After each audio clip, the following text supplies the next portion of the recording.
Hey, Ladies and everybody. gentlemen, welcome. Hey, Internet. So this is e-improv. This is, I think, America and the world's only online improv form, where we're going Yes. to improvise some scenes off the top of our heads for the whole world to see. This is Ernie Improv, Hello. Dan, and I'm Brandon. And we also have Matthew Brian Cohen joining us from LA. Uh, his microphone isn't working, so he's gonna be silently improvising with two people that are talking. We will incorporate him in scenes. He'll be in probably all the scenes. So just keep an eye out for your bottom screen for Matthew reacting in group scenes and stuff. So I think, do you want to do the premise keeper form? Absolutely. All right. So we're going to do a premise keeper form. We're just going to take suggestions and we're going to talk them out and do a few scenes. And it'll be a lot of fun. Should we just get suggestions from our text messages? Sure, yeah. Anybody out there want to text us? Any word. You know our Or numbers. You words. want to text us? If you know us and you know our numbers. Or text I 1 got 800 shark. e-improv. I got shark in a recent text message. You want to go off shark? Shark. Shark. Uh, Jaws was like the scariest movie I saw when I was too little to watch real scary movies, and it did legitimately scare me. Like that scene when she is just swimming and then the shark pulls her under and we don't know what got her. Right. And they don't show the shark until like an hour into that movie. It's the shark's point of view, but you don't know it's a shark at that point. Yeah, it could be anything. Except that the movie's called Jaws. Right. You got a pretty good idea. Yeah. Honey, what do you think? Honey, we've been watching this movie for like 30 minutes now. Yeah. What do you think's eating everybody? It could Do you it could think it's be a anything. It could be anything at this could point. be anything? Like the townspeople think it's a shark, but we have no visual evidence that it is one. It could be an octopus or Yeah, a it Loch could be Ness. a submarine, a really good diver. Yeah, it could be a mean diver that just I, he dived underneath like where all the other people swimming and he's just pulling them down and chopping them up. oh, that would be so scary. I would tell everybody to see this. I think we figured it out. Hey, hey man, I think this movie I think this movie's about a mean diver. Hey, hey, don't ruin it. He might be figuring it out too. Okay? Sorry. That's the big mystery of the movie is what is attacking and eating the people of the town in the water. He's being What do you quiet. think Jaws means? If it's a mean diver, what do you think Jaws means? Is it like a metaphor? Yeah, probably. I mean, he's within the jaws of his suit. He gets trapped by the Oh, ocean every day. right. I think it could also like it could be like the jaws of life, like in your last final moments, it's the jaw of your life. Yeah, that diver's probably rescued so many people and never gotten appreciated for it, and this is payback. Yeah. Oh my God, you're right. Hey, what do you think ET's about? Could be anything. Yeah, it could be anything with the initials E and T, I guess. Sure. It's probably a Edamins Twinkie. Yeah, it could finally be a combination of those great powerhouse brands of snacks. Right. It could be like from another planet, like a Twinkie is made by Edamins because they make them there, and it comes to Earth, and like a boy is just fascinating by this weird Twinkie. Do you think we're bothering this guy with our talking? Hey, sir, are we bothering you with our theories about ET and Jaws? Oh, oh. Let's not tell him what we think Goonies might be. Okay, all right, that's the first scene. Uh, Goonies actually immediately makes me think of movies that are better if you saw them when that kind of nostalgia for it. Because I saw Goonies when I was in college and I didn't get it. I didn't get what the big deal of it was. Yeah, it's definitely a big adventure, but it's really silly when you're an adult. And like I think like Indiana Jones, even Star Wars a little bit. You know, these movies everybody loves. It's like if you're not seeing the magic of a kid's eyes, it is a little ridiculous. What if, like, are there any life experiences that, like, if you didn't experience them when you're a kid, you just don't get the magic of it? I mean, like you could say, like maybe religion. If you are not going into a religion as a kid and seeing the wow of it as an adult, you might think this is not for me. Hey, I don't get it, man. You probably had to be into this when you were a kid, right? Like, I know you're asking me to accept Christ as my true savior, but you just stopped me at the street, and I'm not convinced. I don't get it, man. I think you are underestimating the magic of having Christ in your life, the power that can be given to a person through the Lord. Okay, sure, power, I get it, but like, it's for kids, though, right? Oh, oh, It's something kids like the stories. don't get me wrong. We certainly embrace the children. I mean, Christmas is one of our biggest holidays, and kids love that. Right, right. I can't get into Christmas. It's like I don't get why a tree. Like, can you explain that to me? Like, why did Jesus want us to have trees in our houses? Well, it's confusing. You see, trees are part of other myths that have been added into what Jesus truly wanted us to know, which is about our eternal Savior. You see, even right there, like it's not even interesting enough for Christians that they had to add other bits of magic and hocus pocus in it. You, sir, there, you haven't said anything yet. Have you accepted Christ into your life? Have you found a way to have magic come into your adult life? Oh, I see. This It's is not my really wife. impacting This is my you. wife, and I can tell she doesn't like you. I, I'm sorry. I honestly don't talk to adults much. I'm a youth minister, and I'm used to having kids really be enthralled by Uh these things I'm huh. telling them about. Yeah, exactly. It's for kids. You gotta be into that stuff when you're kids. And now adults that are super into Christ, it's just nostalgia. Uh, yeah, yeah. Well, we have a lot of ways to go in making the church more adult friendly. We were thinking of adding in things that are adult themes, maybe some more All right. Hit violent, me with one. Hit me a little bit more violence. We're thinking, violent. yeah, we're going to do the stage of the cross. We're going to really show you a dagger going into the side of the Lord deeply. A nice twist. Maybe add some swearing. Okay, I see what you're doing with like the grittier version, like how they made like Batman's a kid's story. They made Right. it grittier. Christopher Nolan took it, he made it more realistic. But I still think if I didn't already like Batman as a kid, I wouldn't have liked The Dark Knight and Batman Begins, you know?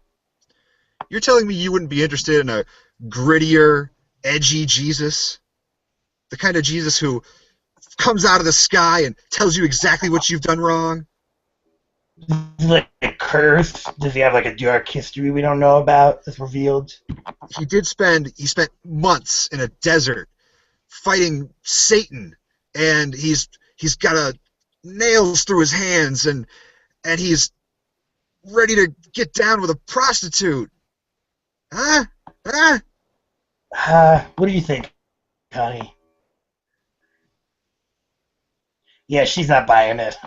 Okay, there's that scene. Is that an artistic way to edit by saying, okay, there's that scene? Yeah, yeah, that really keeps it in there. Cool. All right. So yeah, anything from that scene or from Shark strike us? I always think of sharks. The first thing is the ability to regenerate teeth. Like they never, They can do that, right? yeah. Like we lose our teeth, and that's a big deal. You lose your teeth, and you think I'm dying, I'm getting old, my teeth are going away. But sharks never feel that. They always get their teeth back. What about an old man that's like hoping for his teeth to grow back? Yeah, yeah. Hey, Grandpa. I'm glad you're here, Tommy. I'm glad you're here. Listen, I'm getting my teeth back. I'm getting back in the food game. I got a molar. Grandpa. It's coming in strong. It's the first of many. I can feel it. How do you feel it? Has it like poked through the gums? It's poking up and it's pushing out my denture that I had on top of it. Yeah, Grandpa, I think you have a toothache. I think that's what No, you're feeling. That's the pressure you're feeling on your gums. no, no. I know you want to think that because I had a hip ache the last time I talked to you, and I got a headache right now. But this is different. This Yeah. feels like youth in my mouth. Do you remember how you thought that your sight was going to get better again and you'd be able to read again? It didn't happen because human beings don't grow back our senses and our body parts that we lose. Once we lose them, they're gone forever. This is this is where you're wrong. This tooth is the first of many. This is me making a comeback. I'm going to get out of this hospital. I'm going to get back to the house, and I'm going to be taking care of things like I used to. I'm going to paint that fence because of this tooth. This gives me hope. Grandpa, you didn't even paint that fence when you were like fully walking around. I'm going back. I'm doing it all the way I should have done now that I'm getting this new chance. Next thing you know, my knees are going to straighten right out. I know it. Grandma, are you encouraging this? Grandma, come on. Don't humor him. She knows. She's never seen me this Grandma. vigorous again. She sees this tooth coming back. She sees what's going to happen. I'm going to be back. We're going to be dancing like we did at your wedding, Tommy. All right, Grandpa, hear me out on this.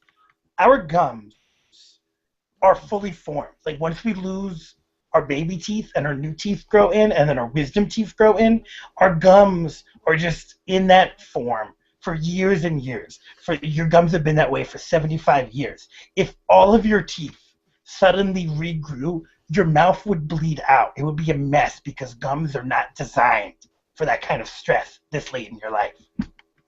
I would love to have that kind of glorious, youthful bleeding pouring from my face while I paint that fence in front of the house. I'll show you how to get that fence done.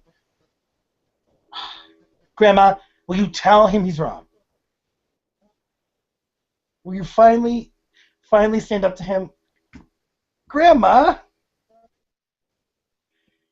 don't Always make so that coy. face, Grandma.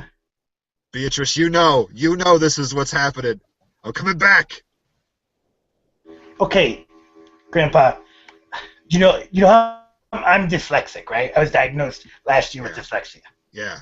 That doesn't mean that 50 years from now, I'm going to start being able to read words the right way, that my vision is going to grow back its ability to read words left to right. It's always going to be that way. Sure, you say that now, but wouldn't you love it to happen? Wouldn't you love your brain to I suddenly would, start seeing things the right way? You could make up for all the I would, time that was lost. I would love it. We would love a lot of things, but that doesn't mean it's going to happen. Tommy, Tommy, take my tooth. Just take it out. What? I can't Wait, have it. what? You're telling me I can't have this tooth? That it's not real? Reach under my dentures. Pull out this tooth nubbin. No, Take it. Grandpa, All my I'm hope. not going to do that. Reach in here. No, I'm not going to pull. Feel what an old mouth You want feels me to like. put my hand into your mouth and feel a tooth there? You're gonna feel it. You're gonna know. Ah, ah, ah, ah. It feels like gums. It feels like old gums.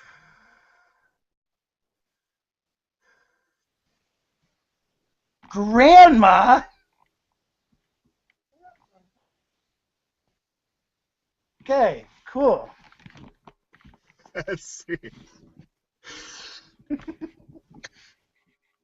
Uh, maybe Matthew can mouth us a suggestion, and we'll try to figure out what it is. Yeah.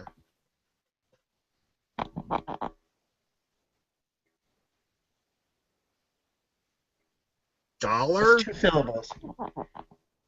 Dog hair or dollar?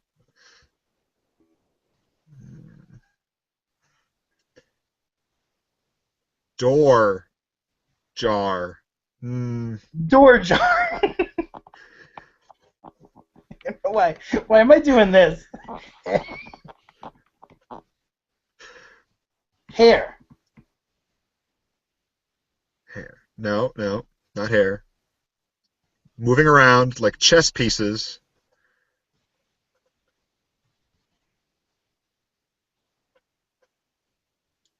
Piano. Sounds like. I saw sounds like.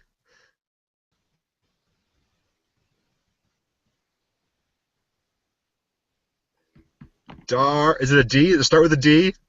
Is that even right? No, it does not. Oh, T. T. Tar.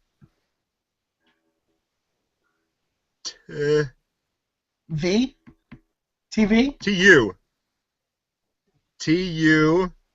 Thumb. Turnstile. C. R. T-U-R. Turn. Is it turnstile? Turn T. Turntable. Turnt. Turnt up. Turnt down. For what? I. Turn it up. Turn up the noise. Turn up the volume.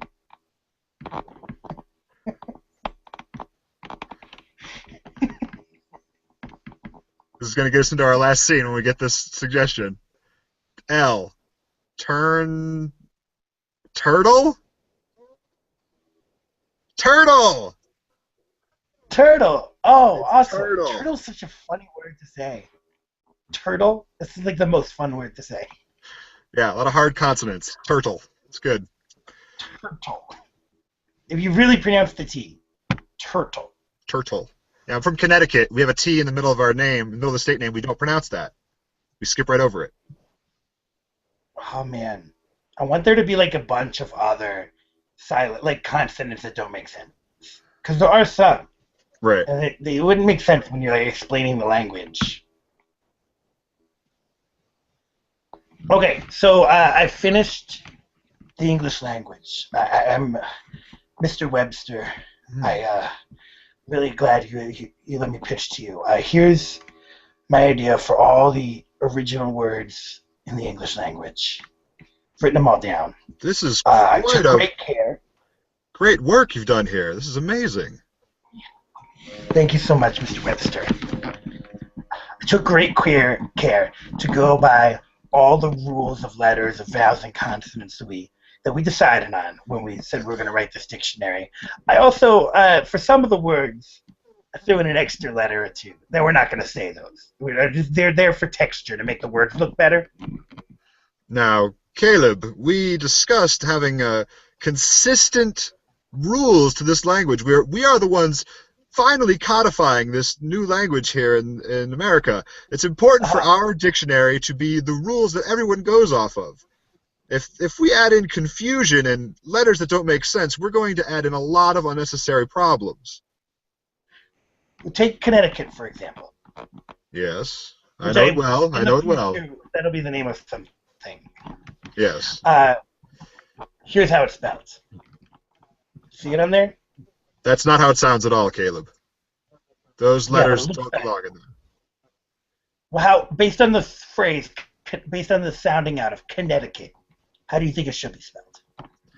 I think perhaps it should start with a K. O-N. E. K. U-T. That's how it sounds, Caleb. All right, I'm writing that out right now. Look at how ugly that word is. That's hideous. You're right. We got to throw in some more letters. We got to juice it up. We got to spice up our language or no one's going to buy it. Everyone's going to be speaking Spanish and Japanese and no one's going to buy the English language. I'm having doubts about this. I feel like this goes against what I wanted to establish here, which is solid rules for a functional language, not a language that's sexy. Mr. Oxford, what say you? We have gotten together, Mr. Webster, Mr. Oxford, and Mr. Scrabble, to create the English language. And we got to come to a unanimous agreement, or people of England are going to have no way to talk and write. Oxford, that's quite an attitude. For very little opinion. Okay, let me go to my next pitch. Okay, so you know how we have a sound for each letter that we decided on? Yes, yes. One sound for each letter. I want more sounds. We need more sounds. So sometimes we'll take two letters, put them together, and they'll make another sound that doesn't sound anything like the sound of either of those letters. Like for example, T and H together makes a T and a H sound. Together it's going to be the. And an S and an H together will be sh. And an O and an I together will be oi. But that's crazy. Those letters don't sound like either of those sounds. You're going to just smash them together and make... more sound. If we're starting this language now, it's better off if we just invent new letters to make those sounds. Combining letters is ridiculous.